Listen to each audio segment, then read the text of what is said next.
Boa noite, eu sou Antônio Caetano e você está no Café nas Nuvens. Este é mais um vídeo da playlist Meditando com Descartes,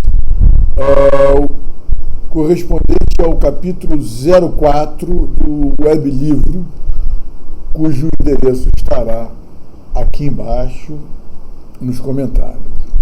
Né? Em algum momento eu vou ler, porque eu acho interessante, às vezes, ler logo de uma vez do que simplesmente comentar.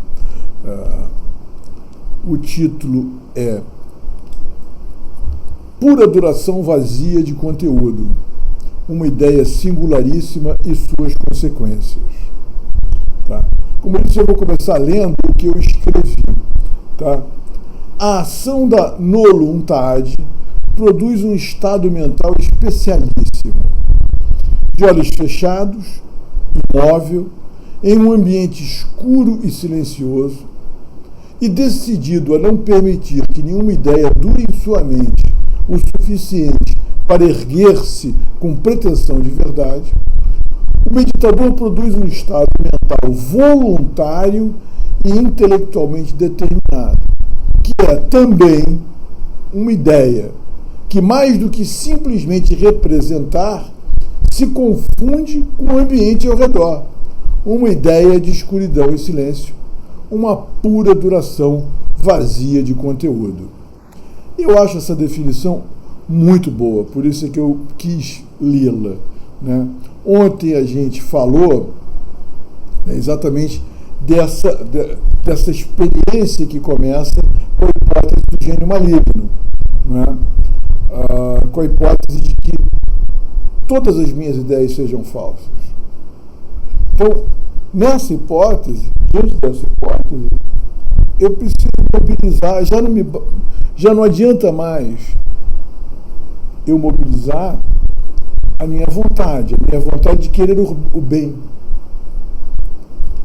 Definir a vontade como o impulso de querer o bem, ela já não me serve, porque não há bem, só há mal. Então eu tenho que mobilizar a minha voluntade, que é o modo negativo da volição. Eu fiz essa troca, né? Lembrem-se, né? Vontade é o modo positivo, que é o impulso de querer o bem. Voluntade é o impulso de não querer o mal, né? E que é o modo negativo da volição. Então a volição tem dois modos, a vontade e a não vontade. Quando a vontade já não se aplica, porque não há bem a querer, você tem que então aplicar volitivamente o modo negativo da volição, que é a não vontade, certo? Que é não querer o mal. Diante disso, quer dizer, eu me vejo compelido a produzir um estado mental onde eu não permito que nenhuma ideia dure o suficiente para sequer levantar uma dúvida: será verdadeira essa ideia ou será falsa? Estaria eu representando um livro, Não, eu não deixo que nada dure na minha mente. Quer dizer, esse esforço continuado, em algum momento você alcança um estado mental que é uma pura duração vazia de conteúdo. Isso me parece absolutamente aceitável e bastante lógico e alcançável, porque eu fiz essa experiência. Eu fui buscar a meditação. Né? Dirá você: mas eu não consegui. Bom, aí sinto muito, sabe? Sinto muito. Nem todo mundo consegue tocar certas peças, por exemplo, de Rachmaninoff. Isso não significa que elas não são tocáveis. Né? Eu até brinco, parafraseando Santo Anselmo: é uma ideia tal que nenhuma ideia menor pode ser pensada. É a menor ideia pensável. Não é? E essa ideia é preciso também ressaltar esse aspecto. Ela não se confunde com o meditador. Essa ideia não sou eu. Essa é uma ideia produzida por mim, deliberadamente, a partir de um ato intelectual promovido por um ato volitivo. Essa ideia, mas dessa ideia eu posso inferir, como Descartes infere, que ele é alguma coisa. Ele é o quê? O máximo que ele pode dizer é um ser que pensa. Pensa por quê? Porque essa ideia é um ato de vontade, é um ato volitivo, perdão, é um ato de volição e é um ato intelectual. Dito isso, quer dizer assim, eu posso então inferir, a partir dessa ideia, que eu, de fato, penso, que eu sou um. Então, vejam que interessante. Eu tenho já uma ideia de nada, ou zero, e tenho uma ideia de um. Né? E aí, digamos, vamos lá retornar à ideia do gênio maligno. Qual é a ideia do gênio maligno? É que, na verdade, nenhuma ideia, todas as minhas ideias são falsas. Então, o nada seria um absoluto. Certo? O nada seria um absoluto. Mas acontece o seguinte: o nada, para se impor como um nada absoluto, ele não poderia sequer ser representável. Então, o nada que esse gênio maligno que tivesse me criado, ele não poderia ser pensado sequer por mim. Eu não poderia sequer passar pela minha cabeça a hipótese do nada, porque ele não seria representável. Na medida em que eu o represento, esse nada deixa de... A hipótese de um nada absoluto está extinta. O nada também é algo. O nada não é nada. Ele é algo. Algo sem conteúdo, mas algo. Ele existe como... Aí é que entra Aristóteles, como potência, como uma pura duração, como algo que está ali, mas ainda não é alguma coisa. Por enquanto é nada. Parece uma coisa muito complicada, mas a gente está apenas, como a gente está no limite da linguagem, como a gente está descendo o mais fundo que a gente consegue no pensamento e no espírito, evidentemente que a gente cai nesses jogos de linguagem, porque não tem outra solução. Né? Mas me parece muito fácil de entender isso. Que um nada absoluto não poderia ser representável, ele teria de ser feito como absoluto. Então, esse nada como absoluto, ele não pode, esse gênio maligno não é um Deus, por exemplo. Ele pode ser um demiurgo, como pretendem os gnósticos. Mas, de qualquer modo, quando eu me represento esse nada, e através desse nada, dessa duração vazia de conteúdo, eu me imponho como um ser autônomo e existente, eu extraio daí, primeiro, essa ideia de zero e de potência. Segundo, essa ideia de um, que sou eu próprio. Terceiro, um critério de existência. Tudo que dura é. Tudo que dura existe.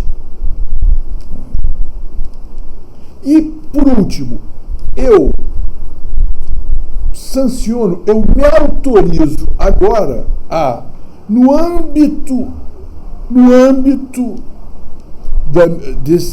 da minha vida interior, puramente mental, quer dizer assim, aquele momento de absoluta introspecção solipsista, eu posso me permitir ampliá-lo. Eu posso, digamos assim, acender a luz. posso abrir as janelas. Eu posso agora olhar para as ideias que estão em mim e começar a pensar sobre elas. Estou autorizado a fazer isso desde que eu continue mantendo um certo distanciamento. Olha, essas ideias ainda não é permitido a essas ideias se apresentarem como representações de um mundo exterior a mim mesmo. Eu posso tratar minhas memórias como meras alucinações. Por exemplo, tá?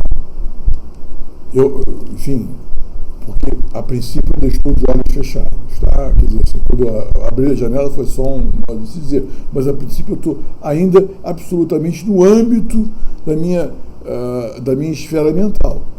Então, ainda não abri para o mundo exterior, ainda não estou olhando para fora. Mas, de qualquer modo, eu tenho ideias que dizem que existe um mundo lá fora, né? Eu não estou olhando para a minha janela aqui, mas eu sei, eu lembro, né? Eu tenho na minha cabeça que existem ali uns prédios, existem umas janelas, onde existem dentro umas pessoas, né? Existe um mundo, mas isso eu não posso dizer. Mas posso olhar mentalmente para essas ideias agora e analisá-las. Como é que elas surgem? Como é que é a relação dessas ideias que supostamente indicam para o mundo com essa hipótese ainda em aberto da questão de o que é exatamente o mundo, não é? Mas o que importa é isso. Vejam como eu saio do meu estado solipsista a partir daquela experiência do gênio maligno, que é absolutamente aterradora, que me impõe um estado de um solipsismo absoluto, de uma escuridão. Eu saio já plenamente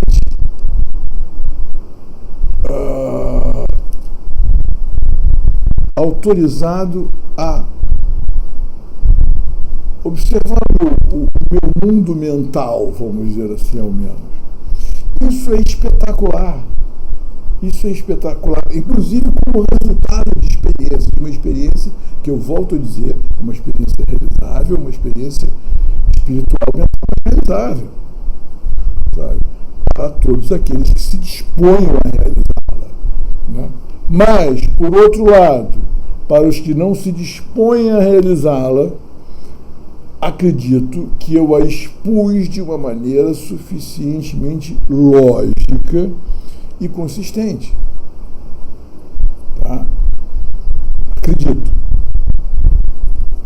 Quer dizer, claro, estou aberto aqui a refutações, né? Enfim, mas acredito que ela tem uma consistência. Mas o mais bacana,